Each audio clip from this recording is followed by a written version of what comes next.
Bonsoir à tous, soyez les bienvenus dans le 18h Info de Télé Nantes. Voici les titres de ce journal. GRDF crée une nouvelle formation dans son école de Saint-Étienne de Montluc, un cursus pour former au métier de technicien réseau gaz. L'Hermine de Nantes fait son show avant ses débuts officiels cette saison, une soirée de gala pour présenter toutes les nouveautés de cette année. Enfin, le Château des Ducs de Bretagne s'illumine ce jeudi soir à l'occasion du festival Scopitone, un spectacle que nous vous ferons découvrir en avant-première dans ce journal. Mais avant d'évoquer ces informations, un gendarme adjoint qui n'était pas en service a été tué par arme à feu dans un appartement de l'avenue de la République à Saint-Nazaire vers 13h ce jeudi. Alertés par un voisin, les policiers ont découvert le corps du jeune homme mortellement blessé à la tête et une jeune femme de 19 ans gravement blessée. Il pourrait s'agir de sa compagne. Elle aurait retourné l'arme contre elle après avoir abattu son compagnon. Si vous êtes en quête d'une vocation, sachez qu'il y a des métiers qui recrutent, celui de technicien réseau gaz, par exemple, une profession pour laquelle il faut être très bien formé. À Saint-Étienne-de-Montluc, il existe depuis 50 ans une école du gaz dirigée par GRDF et un nouveau cursus vient d'être créé. Les futurs salariés y seront formés pendant 2 ans d'alternance. Les explications avec Anne Judic. Eh ben là, ils n'ont pas été en capacité de me répondre, mais bon, a priori, vu le bruit et vu l'odeur, il s'avère que c'est un de nos ouvrages, donc j'ai envoyé Bernard Lermite sur place. Des simulations comme dans la vraie vie. Ici, dans ce faux bureau d'exploitation, on apprend à gérer des situations de crise. Là, on intervient sur le réseau, une manipulation technique en équipe, sous l'œil vigilant du formateur. Créée il y a 50 ans, l'école du gaz, rebaptisée Énergie Formation, voit passer 10 000 stagiaires chaque année.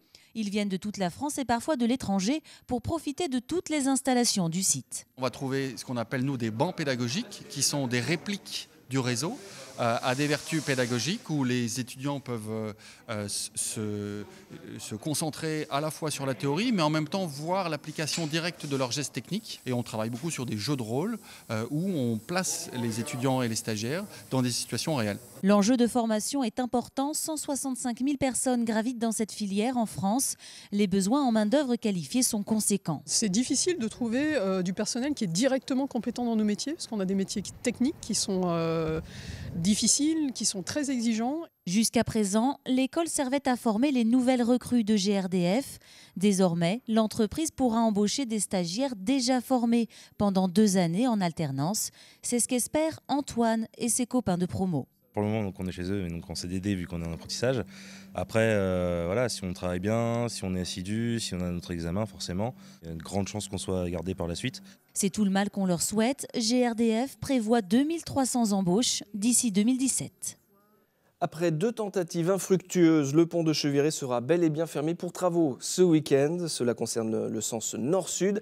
La fermeture sera effective dès demain soir, vendredi à 21h et jusqu'à lundi matin, 6h. Attention donc aux bouchons prévus sur les ponts Anne de Bretagne et 3 Continents. Ce chantier vise à créer une 3e voie de circulation sur le pont de Cheviré. Hier, mercredi, nous vous montrions les images à Nantes de la passerelle de l'île de Versailles démontée. Elle a donc quitté les bords de l'Erdre pour être rénovée. Elle sera ensuite remontée le 28 octobre prochain. Quel traitement va-t-elle recevoir? Je vous propose d'écouter les précisions du responsable de l'opération, micro de Manon Siret.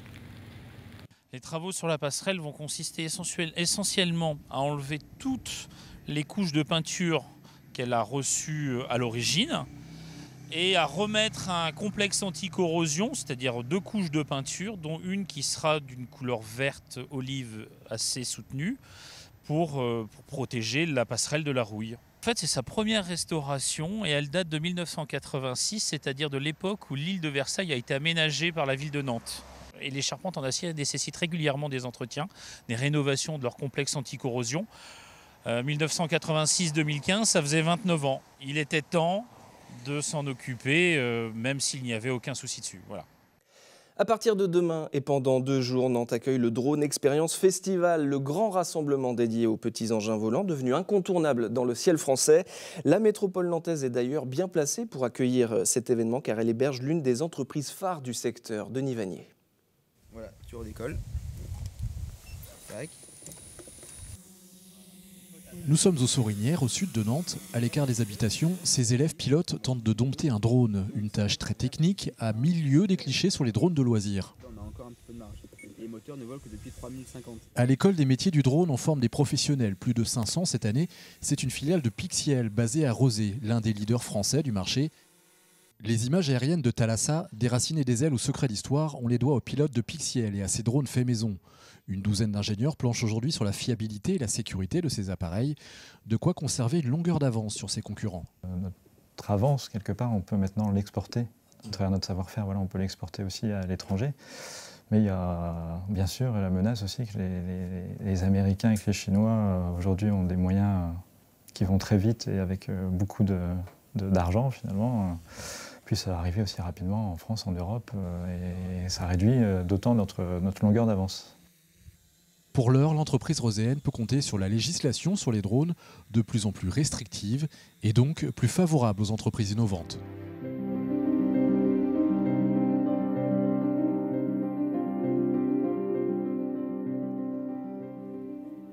L'Hermine de Nantes lance sa saison en grande pompe. La direction avait donné rendez-vous aux partenaires et aux observateurs dans une célèbre boîte de nuit de l'île de Nantes. Ils ont présenté l'équipe et les nouvelles ambitions du club. Olivier Caillé. Mardi soir, c'était le passage obligé pour immortaliser le moment. Un petit cadeau offert aux partenaires habituels et nouveaux de l'Hermine Nantes Atlantique. C'est officiel, le club de basket nantais a des ambitions et veut le faire savoir. Nouveau maillot, nouveau speaker et nouvelle équipe pour atteindre la Pro A dans les 3 ans. Et mercredi matin, la fête est terminée. C'est 2 pas de plus. Et quand on est des feignants, les 2 pas on les fait pas. On attend le ballon là. Après une saison 2014-2015 au-delà de toute espérance, l'Hermine, quart de finaliste des playoffs de Pro B, a créé la sensation. La pression est logiquement montée d'un cran et les exigences aussi. Les objectifs sont affichés. On veut jouer les playoffs, on veut s'installer durablement dans le haut du championnat pour donner au club aussi le temps de regarder vers le haut. Donc oui, on sait qu'il y a des attentes et c'est normal. Mais avec 6 départs cet été, dont ceux d'un des meilleurs joueurs de Pro B la saison passée, Alain Durham, et du capitaine Nicolas Gaillon, il a fallu trouver des remplaçants capables de travailler dans la continuité. On était attentif sur le recrutement à l'état d'esprit également des joueurs, hein, au-delà des qualités athlétiques, des qualités de basketteurs. On voulait également des joueurs, on a recherché des joueurs humainement sains et là-dessus on est déjà satisfait parce que les garçons sont dans le bon sens. Humainement, on a un groupe de bons mecs et c'est important. Un groupe amené par le nouveau capitaine, Patchelis Morland, arrivé comme joker médical en début d'année et qui a décidé de poursuivre l'aventure pour une nouvelle saison. Les handballeurs du HBC Nantes ont réalisé une véritable démonstration offensive. Hier soir, Nicolas Clerc et ses coéquipiers se sont imposés à domicile 40-29 face à Créteil, le Réunionnais qui est d'ailleurs le meilleur buteur de cette rencontre avec 10 réalisations. À noter également les 10 arrêts du gardien Mathias Schulz. Le HBC Nantes s'empare provisoirement de la 4e place au classement de Division 1. Le festival Scopitone monte doucement en puissance. À partir de ce soir jeudi, vous pouvez assister à la métamorphose du château des Ducs de Bretagne avec une fresque lumineuse et sonore. Jusqu'à samedi, les remparts vivront la nuit. C'est un reportage de Yannick Lenné. Côté couleur, ce soir-là, rude concurrence pour le miroir d'eau. Le château des Ducs a décidé d'en mettre plein la vue.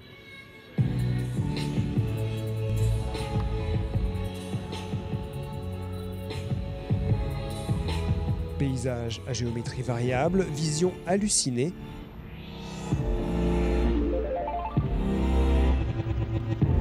Les fresques s'enchaînent, mais il reste quelques détails à régler.